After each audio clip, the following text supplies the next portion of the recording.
Ok, dando continuidade aqui.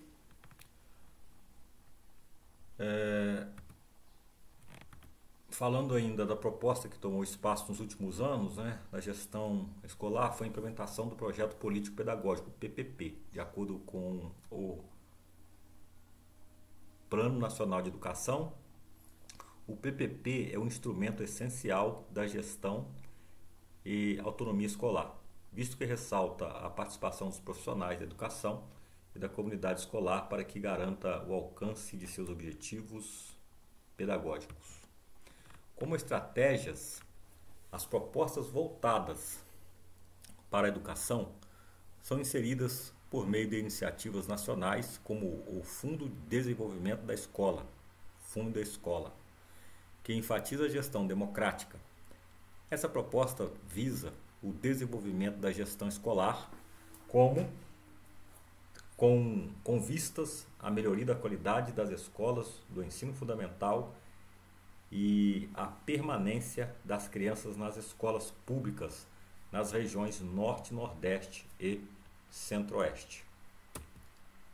Sobre o assunto, colocam que esse conjunto de projetos implementados, sobretudo na década de 1990, mostra a coexistência de uma pluralidade de propostas voltadas para a gestão da escola pública, as quais, muitas vezes, sob a mesma denominação formal de gestão democrática, apresentam bases ideológicas diferenciadas, o que aponta para a necessidade do seu desvelamento. O projeto principal do Fundo Escola é Plano de Desenvolvimento da Escola, o PDE. Seus objetivos inspiraram-se em acordos internacionais e principalmente a eficiência administrativa a ser alcançada por meio de um modelo de planejamento estratégico concebido pelo Banco Mundial, o MB, e da elevação do grau de compromisso de diretores, professores e outros funcionários com os resultados educacionais. As reformulações na gestão educacional estão intimamente ligadas a uma reestruturação capitalista, com orientações políticas, econômicas e educacionais de inspiração neoliberal. Pode-se constatar que, no Brasil, a administração da educação não se desvincula dos princípios administrativos e empresariais, ou seja, os interesses capitalistas sempre estarão presentes nas metas e nos objetivos da organização escolar. Nesse sentido, rumos tomados pela administração têm sido historicamente traçados pela administração de empresas, na medida em que adota seus pressupostos no desenvolvimento das suas ações com vista sempre ao alcance da produtividade. A administração e organização da educação, entendida como o conjunto de decisões de interesse da vida escolar, necessitam de um novo conceito, no sentido de eliminar processos centralizadores, fragmentados, burocráticos, que acabam por reforçar o controle do capitalismo e partir para decisões embasadas nos interesses e concepções dos diversos segmentos sociais. Bom, o Brasil tende a adotar os pressupostos da administração de empresas para a educação? Uma pergunta. Então, o Brasil tende a adotar os pressupostos, ou seja, as maneiras, as formas da administração de empresas também para administrar a educação? Podemos dizer que, infelizmente, sim. Por quê? Porque a complexidade alcançada pela escola, exigindo-lhe cada vez mais unidade de objetivos e racionalização do seu funcionamento, levou a que ela se inspirasse nos estudos de administração em que o Estado e as empresas privadas encontraram elementos para renovar suas dificuldades decorrentes do processo social, sendo evidente a semelhança de fatores que criam a necessidade de estudos de administração pública ou privada, a escola teve apenas de adaptá-la à sua realidade. Assim, a administração escolar encontra seu último fundamento nos estudos gerais de administração.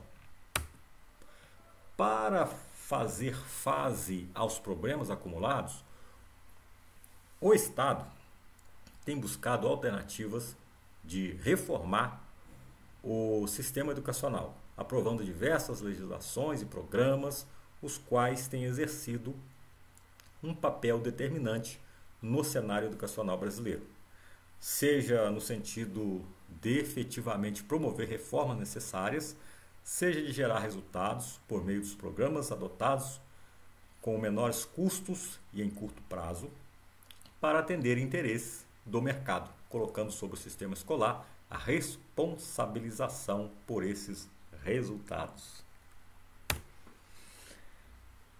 A gestão escolar no contexto da globalização, do capitalismo, tem evidenciado um modelo de gestão centrado nos princípios gerenciais de uma empresa, em que é preciso controlar os gastos e produzir resultados positivos, fazer muito com pouco, em outras palavras, em massa por meio de um conjunto de programas e projetos de cunho neoliberal prescritos pelos organismos internacionais, fomentados pelos economistas, a serem executados por educadores no âmbito escolar.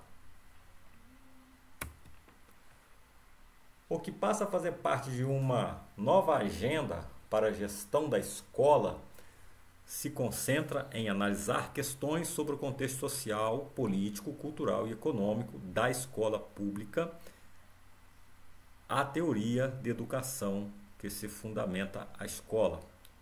Sobre o aluno que frequenta essa escola e, a partir dessa análise, estabelecer os fins da escola, bem como do ensino-aprendizagem a ser desenvolvido nessas instituições.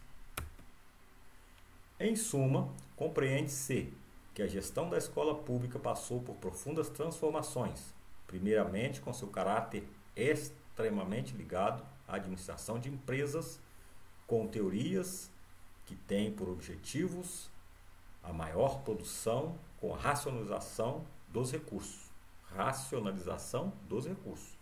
Deste modo, a gestão se tornou rígida e burocrática, centralizando assim o poder e a responsabilidade do sucesso ou fracasso nas mãos dos gestores. É preciso considerar, então, que as escolas necessitam de se adaptarem com sua realidade, buscando uma elaboração coletiva de maneira que toda a comunidade escolar possa se identificar dentro desse processo, procurando entender a estrutura organizacional, bem como cada segmento que se encontra integrado, buscando encontrar soluções em torno de objetivos comuns. Contudo, é válido ressaltar que é preciso analisar com cautela a cultura organizacional para que esta não seja utilizada como pensamento e da ação dos sujeitos da escola, assemelhando-se com a perspectiva da administração clássica, que levanta a bandeira do estamos no mesmo barco. Lembra disso?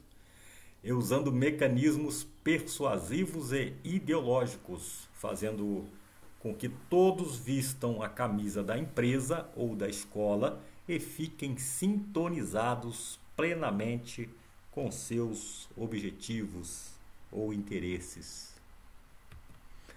Enfim, a gestão está permeada por situações e concepções que nem sempre expressam as reais necessidades de seus vários segmentos, mesmo porque a concepção democrática de gestão precisa ainda ser assumida primeiramente pela sociedade, depois nos documentos e nos programas advindos dos órgãos oficiais dos governos em suas várias instâncias.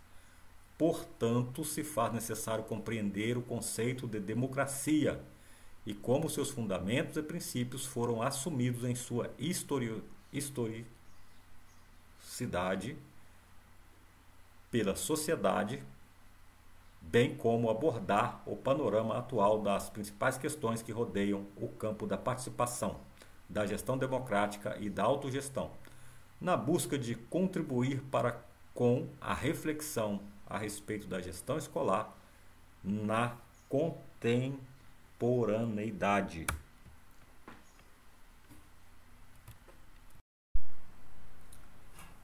Então, pessoal, vamos dar continuidade aqui, compreendendo os conceitos de democracia.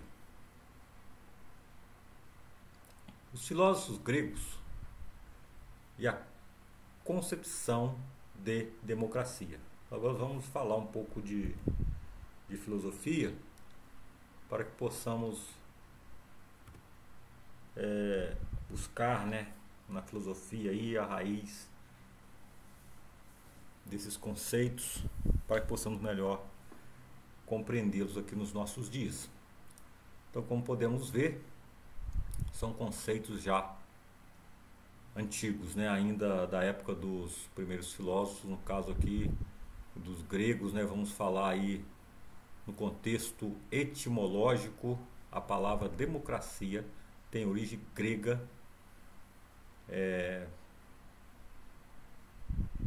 democratia, que é composta por demos, que significa povo, e kratos, que significa poder. Na concepção democrática grega, o poder ou vontade do povo se manifestava nas assembleias públicas das cidades e estados.